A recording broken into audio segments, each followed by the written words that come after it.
Good afternoon, everybody. We hope you guys have had a great full week. This is, like I told the kids this morning, this is our first full week since, before spring break. It's been good to get the kids back. The weather's starting to feel a little bit more spring-like, which has just been fantastic as we're kind of looking to close out what's been, that year unlike any other. I know last week I also mentioned that this week we would be sending some of those input forms with regards to the way in which we would ask parents to submit any sort of input around where you would like to see your child place next year, what kind of things you might look for in a teacher, and some of those things. So that email did go out this week. So if you happen to have missed that and would still like to submit some input, please let me know, or please, look for that. Or if you didn't get the email and would like to see it, just let me know and I can forward that to you, or make sure you get that information.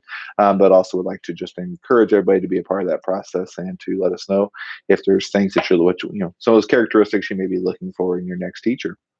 The other big thing that's kind of been going on throughout this week, other than, of course, Cardinals opening day and having baseball back, and at least it's starting to feel a little more like a regular baseball season, a regular spring, is that we did our one school, one book this year, and we were able to introduce that, and I've been very excited about this. I know it's a little bit different than some of the other books, and the kids have been, we're talking about, they weren't sure, it's a dictionary, and they were asking Mr. Fisher, how did we pick a dictionary, and lots of questions about that. But I would highly encourage you, if you haven't had a chance, dig into this just a little bit. There are a lot of really great things in here, and it's nice because it is written in a dictionary. It's poems and letters, but it uses words and things that you can combine and have discussions with your kids on, that let them see kind of a bigger purpose. You guys have heard me talk over the last few years.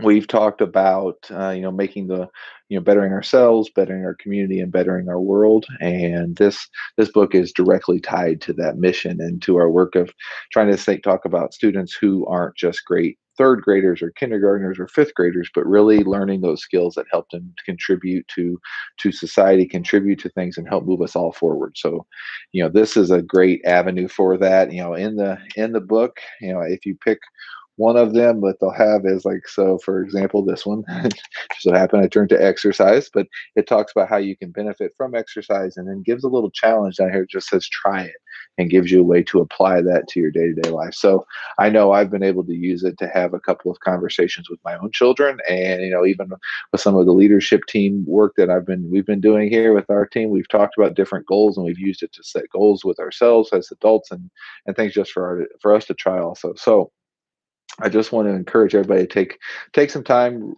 just pick out a poem, read it with your child, take a picture, and then share that with us through the website, and things that have all been shared with you too with regards to that, as I think it's very beneficial. So, last thing, I just want to let everybody know I did send an email earlier this week, and just reminding everyone that we are, as much as I said in the email, I'm a dog lover. I have a dog. I take my dog a lot of places with me.